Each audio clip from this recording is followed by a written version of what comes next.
We're not ranked, so we're ranking 32 to 1. We're at number 8. We're going to go to number 5 today. It's not about how good the teams are going to be. It's not about projecting who's going to be the Super Bowl champion. It's going to be which teams, week in and week out, are we going to always have an eye on, going to want to watch their games, and always basically look out for on NFL Sundays to see how they do, what crazy thing happens, which player, maybe there's a player or two that we like on that team that we always want to check out, see their highlights. So we have done so far as numbers 9 through 32. We have 8 teams left. So all these 8 teams, for the most part, that we'll discuss today and Thursday, are teams you're going to be paying attention to all the time, no matter what. No matter what team you're a fan of, no matter, Sunday. I apologize. NFL Sunday, you'll be watching them. So number 8, we'll get all that precursor. We'll get to it. Number 8, I have the San Francisco 49ers, obviously coming off the Super Bowl run.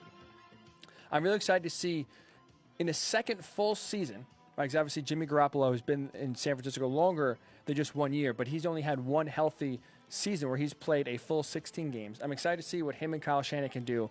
And again, in year 2, to where he is the full-time starter and will be there for the full year, I think their connection should grow, their comfortability should grow. And we saw a team that relied so much on the run game and relied on it, not even relied on it, had success with it. I think I'm really excited to see if Jimmy could take the next step in that offense and make it even more potent than it was last year. And speaking of the running game, to me, playing receiver in high school, I'm a fan that does appreciate the aerial attack. I do appreciate seeing teams, throw it all over the yard. And to me, that's what I like to watch as a fan. But I'll say this, watching the 49ers last year, it was entertaining as hell. It was so much fun to see Kyle Shanahan drawing up the way the run scheme was. And basically, despite everybody knowing the run is coming, don't know where it's going, don't know how it's looking, don't know who's getting the ball. It was so impressive that the 49ers can be so one-dimensional with a non-mobile quarterback, by the way, because the Ravens were the same thing, right? The Ravens were a team that ran the ball a ton, but also up there you had a quarterback that was mobile and so lethal with his feet that basically you had to counter him, make sure that you contain him, and then worry about the run game after that. Obviously, Jimmy Garoppolo's not a running threat. He's mobile in the pocket when throwing. That's about it. He's not, you're not worried about him keeping it and running, 30 yards for a touchdown. So despite not having to worry about the quarterback, it's still so impressive, so much fun to see Kyle Shanahan draw up all these schemes that, despite what's coming, you still can't stop it. I mean, we have to go back to the NFC title game where Jimmy Garoppolo attempted, I think it was 8 passes, and they just ran all over the Packers. It was so much fun to see, so cool to watch. So like I said, I'm really excited to see what Kyle Shanahan has up his sleeve this year, how he builds on that. And I think their offense is only getting better. You had Joe Staley retire while they traded for Trent Williams. So their offensive line is only getting better. It's only solidifying. So I think this is a young team that won't be like the Rams in 2018, won't be like the Falcons back in 2016, where they made it to the Super Bowl and then kind of, sputtered after. I think this is a team that's hungry. I think this is a team that's only getting better. There should be no Super Bowl hangover for the 49ers. I'm really excited to see what they have in store for 2020, and I think that this is a team that's going to be a lot of fun to watch, a team that you really have to keep your eye out for this upcoming season. So I have the 49ers number 8. Number 7, the Dallas Cowboys. Ton of storylines, and as we've seen, they've really dominated the offseason headlines, a lot of them, because the main question is going to be, what is going to be with Dak Prescott? No matter what happens, this is the great part about the Cowboys. No matter what happens with Dak's contract situation, we're going to have our eyes on Dallas. It's going to be Dak's first year or Mike McCarthy. And 2 options are going to happen. Either there's going to be a massive deal done where Dak is going to either be the highest paid quarterback in the NFL or close to it. A lot of people, including myself, do not believe he deserves that kind of money. And I believe that with all that, with a large chunk of the money going towards Dak, making it harder to retain the pieces around him, I think he'll struggle. I personally do. I don't think Dak is one of those guys that lifts the team around him. I think the team is an elevated Dak Prescott's level of play. But he's either going to get a massive deal, and we're going to see if he can live up to it, or he's going to be playing on the franchise tag, and he's going to be a free agent at the end of the season unless they franchise him again. So I'm excited to see how he plays, because either he's going to have to try to live up to a contract, or he's going to be playing for that massive contract. And again, with a new head coach in Mike McCarthy, let's just see how he gels. The offense is going to be fun. And listen to these weapons. Amari Cooper, Michael Gallup, CeeDee Lamb, arguably the best wide receiving core group in all of the NFL. You still have Ezekiel Elliott, so one of the best running backs in the NFL. You have a great offensive line that hurt a little bit by the retiring of their center, Travis Frederick, but still very solid. It should be, again, open the holes for Zeke and give Dak plenty of time. It's going to be interesting. I think it's going to be positive in terms of intrigue and watchability. The defense for the Cowboys, especially their back seven, linebackers and secondary, really took a hit in free agency. They lost Byron Jones. They lost Jeff Heath. They lost some important secondary, especially secondary pieces. So what does that mean? Why is that a good thing? Guess what? Teams that are playing the Cowboys, I'm going to be putting up a lot of points. They want to keep up with that offense, but more importantly also, that Cowboys defense is not good enough to hold teams down. So it's going to be a lot of fun seeing these shootouts, these high-scoring games that it should be, because the Cowboys defense can't stop anyone, and you think with the offense that the Cowboys have, the weapons they have, a lot of teams won't be able to stop them.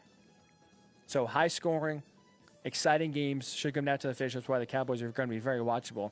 And you look on paper, this is a team that should be in the playoffs. We said the same thing last year. I thought the Cowboys had one of the best rosters in all of football last year. Obviously, they finished 8-8. What does that mean? Nothing. On paper, it doesn't mean anything. You got to play the game. But, the last thing, and this is, part of the reason why they struggled, they have not played well in big games. Dak Prescott or the Cowboys. So I'm curious, is this the year that they finally get over the hump? Is this the year they finally, break that curse, play well, win the big game? Because what was it last year? Despite all the talent they had, despite Dak's statistical success, when it came to playing the big games and the big moments, Dak and the Cowboys struggled. The offense wasn't good at all. They lost all those games. As you see, 8-8, despite having one of the most talented rosters in football. That cost Jason Garrett his job. It's interesting now. Now we'll see, is it Jason Garrett's fault, or is this just the Cowboys overall, whether it's Dak Prescott, whether it's the team, can't come up in the big game? I think this is going to be a big storyline we'll be following for sure. That's with the Cowboys at number 7.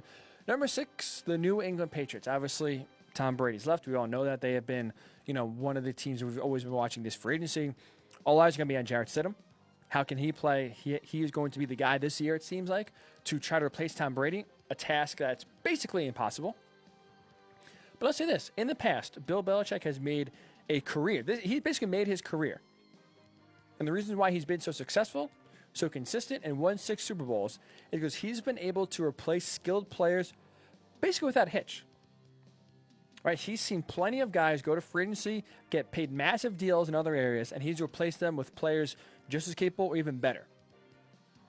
This is going to be the first time he's had to replace a quarterback. And obviously, again, Tom Brady, the success he's had, he's the greatest quarterback in NFL history, bar none, hands down to me. So trying to replace him and trying to replace that is going to be basically impossible. But can, Jarrett Stidham play well enough to keep it going? We will see. It's going to be a very interesting storyline to see. So how will Jarrett Stidham play? How can Bill Belichick adapt to try to replace the greatest player in franchise history and one of the greatest players in NFL history? And this is why I think it's also going to be important and intriguing to watch in this year, because really 2 things are going to happen.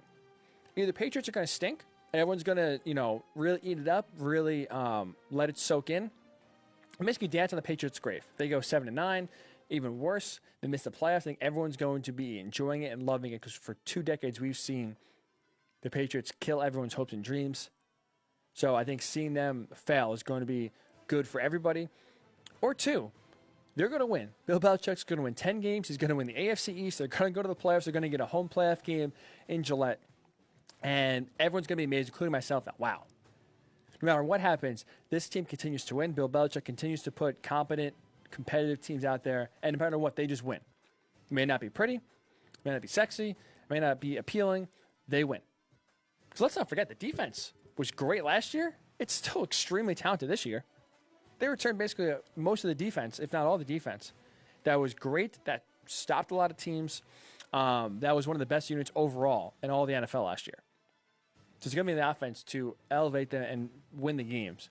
But the Patriots will be definitely intriguing to see. And number 5, I'm trying not to put this team and have it have the same fate as the Browns last year. Now, I don't think the expectations are the same, because last year people were talking about the Browns going to the Super Bowl.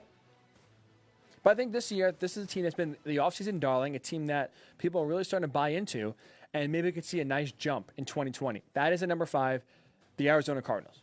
Kyler Murray had a promising rookie season. Thought he played really well. I continue to improve as the year went on. I like the chemistry, him and Cliff Kingsbury have. And people are really buying into it, so much so. You have Bucky Brooks of NFL.com. He predicted Kyler Murray to win the MVP. Now, I think it's a little overblown. I think it's a little overboard. He's kind of taking a formula and applying it blindly to where the last two MVPs, Lamar Jackson and Patrick Mahomes, basically have won MVPs in their second season in the NFL. Obviously, Kyler Murray coming off his rookie year will be in his second season. So I don't think he's going to win the MVP. I don't think he's going to be that good. But I'm really excited. I think the Arizona Cardinals last year, I've said this a bunch if you listen to the show, were a frisky bunch, right? They were a team that, sure, they were 5-11, but they pushed teams to the brink. Both games they played against San Francisco, they pushed them to the brink. They gave them a shot. They gave them all they can handle. The Cardinals weren't one of those teams that lie down and just got ran over. They played every team tough. They played every team physical. They were in it to the end for most of these games. So now you look, they add weapons. They add, obviously, massive addition in DeAndre Hopkins. So you add him to Larry Fitz, Christian Kirk, Kenyon Drake now who'll be there for a full season if they got him mid-year in a trade. I love that their offensive line improved. They got a great player in Josh Jones who, by some mock drafts, is going to be a first-round draft pick, win the third round. So I love that. The offensive line is going to be very important because that was one of the weakest positions on this team. They improved that. They shored that up. Isaiah Simmons is going to be a freak and so much fun to see how he's used. I can't even really say what position he is because he plays everywhere. Safety, linebacker, defensive end. He's just a jackknife, a utility man on the defense. He just plays, and I'll take a quote for what he said at the Combine. What position do you play, Isaiah Simmons? Defense. Because he plays everywhere. So I'm excited to see what Isaiah Simmons can do on the NFL level. So like I said, I think they will be a playoff contender. You have one more team, obviously, added to each conference. The NFC is extremely tough. So I don't think they're going to make the playoffs. But I think they're on the doorstep. I think 8-8, 9-7 is absolutely not out of the realm, not out of the possibility at all. I like the Cardinals. I'm not going overboard. I'm not saying they're making the playoffs, not buying in totally. But I like what they're building. I like how they did last year. And again, I think that they've only improved this offseason in all different areas and all different phases of the team. I really, really, really like what the Cardinals are doing. And for me, that's why no matter what their record is, I'll be watching the Cardinals almost every single week at one point or another in the 2020 season. So that is it, numbers 8 through number 5, the 49ers, Cowboys, Patriots, and Cardinals.